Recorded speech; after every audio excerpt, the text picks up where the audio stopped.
जय जगन्नाथ आपण समस्त को आज एक इम्पोर्टेंट सेशन रे वेलकम। आज आपण मानकर टीजीटी सीबीजेड रो एग्जाम थिला।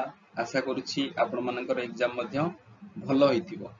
तबे जहा आगुर प्रेडिक्शन करा जाउथला सेही लेवल रो क्वेश्चन आसी नथिला। क्वेश्चन एथर डिफिकल्ट आसीथिला। तो कौन केते कट ऑफ जीवो आपण मन रे डाउट रहउथिबो। तबे ई वीडियो रे हम डिस्कशन करिवा सेफ स्कोर केते रहिबो आफ्टर द एग्जाम। ओके, तो देखंतु तीन चारिटा एमिति फैक्टर रही जो फैक्टर पाई कट ऑफ एथर कम जीवार चांसेस रही। प्रथम फैक्टर हो देखंतु जो आपण मानकर जो आरएसटी एग्जाम हेतिला सेतबेले एटा ऑनलाइन एग्जाम हेतिला।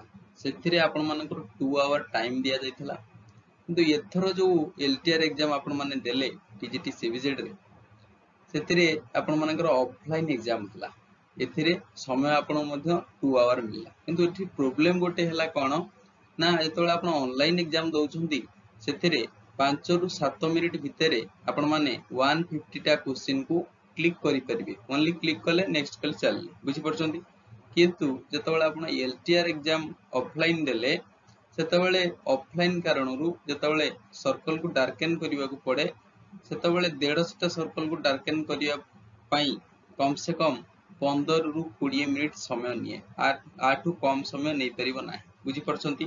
तो यदि आपण माने देखिबे एठी आपण मानकर 20 मिनिट सरी गला ता माने आउ जो 100 मिनिट आपण पाखरे रहिला 100 मिनिट भितरे आपण मानको आंसर दवा को पड़िबो 150 क्वेश्चन रो। एटा हो सबुठु बड़ फैक्टर जोथि पई कट ऑफ कम जीवो। आ गोटे फैक्टर होउची कोन ना देखंतु प्रीवियस थर जो एग्जाम हेतला सेतरे केमिस्ट्री रे जदी क्वेश्चन पेपर को आपण माने देखिबे निश्चित भाव टिके इजी लेवल लो थिला।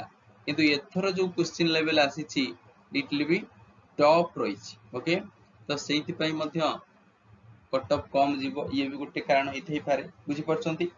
तबे आउटे वैकेंसी डिटेल ऊपर नजर पकई नियंतु। पूर्व थर वैकेंसी कौन केते आसीथिला यूआर रे 379 टा वैकेंसी आसीथिला। एससीबीसी रे 126 टा वैकेंसी आपनकर आसीथिला। एससी रे 144 नंबर वैकेंसी थिला। एसटी रे सबुठ देखंतो अधिक वैकेंसी 556 वैकेंसी केवल शेड्यूल ट्राइब रे थिला बुझी परछंती। आ जदी कट ऑफ ऊपर को नजर पकेबे प्रथम एसटी कट ऑफ के देखंतु। एसटी रे ओनली 11.75 जाइथिला। काहेकि ना only it is due to the large number of vacancy in the specific category. ST रे 556 जेहेतु वैकेंसी थिला पिला हो नथिले तेनु 11.75 से कट ऑफ नैथिला बुझी परछंती।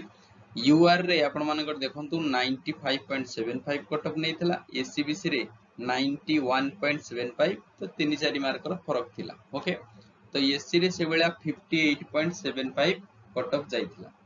एथर जदी हमें से बेला देखिबा वैकेंसी डिटेल ऊपरे एथर यूआर रे टिके अधिक पोस्ट रहिछि पाखापाखी बेसी नुह तो पाखापाखी 60 किबा 61 टा सीट अधिक अछि बुझी परले।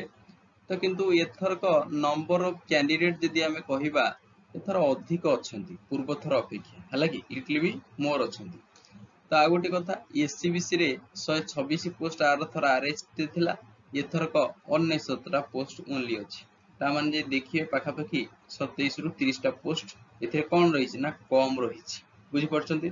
जोति पई टिके कट ऑफ एपट सपट होबार चांसेस रहिछि। यदि एससी कैटेगरी कथा देखिबा सेम वैकेंसी अछि तनो नो चेंजेस।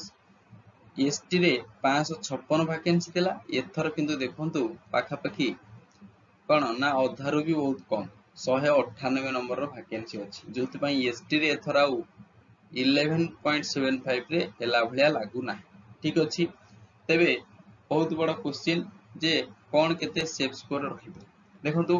जस्ट आपण मानकर कोन ना माइंड रे कहि परिबे जेतु एग्जाम सरी जाईछि तो गोटे सेफ स्कोर हाई तो जीवनी सत फिर भी यूआर रे आपण माननकु जदी आपण मानकर यूआर रे पाखापाखी 90 रु हला कि 90 रु 95 95 भलिया कैटेगरी आपण माने आपण मानकर रहुछि ताहाले आपण माने निश्चित भाव रे सिलेक्शन होवार चांसेस रहुछि।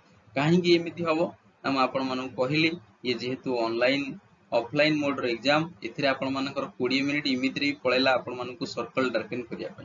जेहेतु ओएमआर बेस्ड एग्जाम रही एथिरे सेठी 20 मिनिट समय पळेला बाकी 100 मिनिट रे 150टा क्वेश्चन दबा सबु पिला पक्षे संभवपर नुहे बुझी परछंती।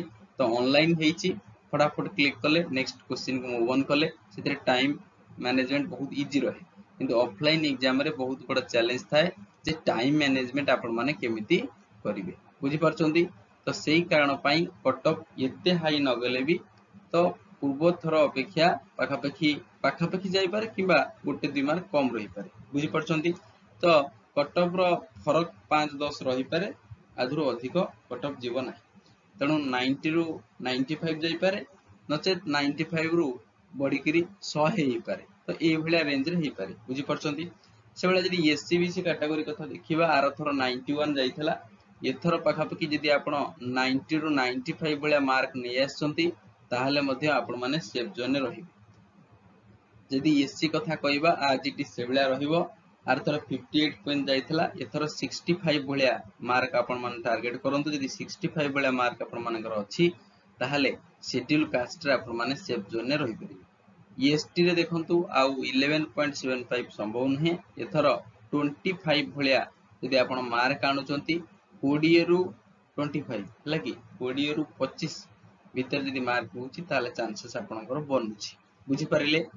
तो कट ऑफ काई भेरी कला कौन सब फैक्टर रहिला आपण मानकु दर्शई दिया गला। तो आ परे गोटे पोल क्रिएट करा जिवो आपण मानक पई तो आपण माने सेथिरे निजर मत व्यक्त देबे जे सतरे आपण माने केतेटा अटेम्प्ट करिसंती बुझी परले। तो सबुटो बड़ कथा होउची कोन ना केते पिला अटेम्प्ट नै छंती हला कि केतेटा क्वेश्चन किए 130 रु 140 करि परिछि कि 100 तळुकु करिसंती तो से रिगार्डिंग कट ऑफ टा आसीबो बुझी परछंती। तो जेहेतु आपण मानक ऑफलाइन एग्जाम टा हैला कट ऑफ कम जिबार चांसेस बहुत रही कहीं टाइम मैनेजमेंट बहुत पिला करि पर नथि बुझी परछंती। तो ई रिगार्डिंग ही आपण मानकर गोटे एक्सपेक्टेड सेफ स्कोर कहली जमारू नेगेटिव कमेंट देबे नाही आपण मानकर previous year cut off previous year data को एनालिसिस कला परे जहाँ सब आउटपुट बाहरला सेटा को मु आपण सामने रखिली ठीक अछि। जदि वीडियो टी आपण मानक पसंद आसी थाए वीडियो टी को लाइक करबा संगे संगे शेयर करिवे चैनल को सब्सक्राइब करिवे।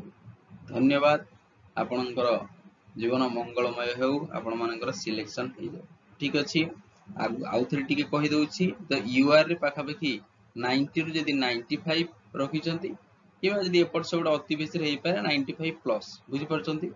तो एति कट ऑफ जदी अछि आपण माने सेफ जोन अछंती। तो एससीबीसी आज एटी जोटा कहिली 90 रु 95 एससी 65 प्लस एसटी 20 रु 25 एथर 11.75 रे पॉसिबल लागुनी काहे ना आर थर 500 पद भी थिला एथर 198 बोल ठीक अछि। तो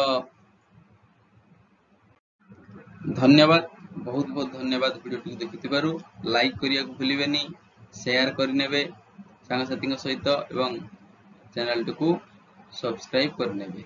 thank you God bless you all.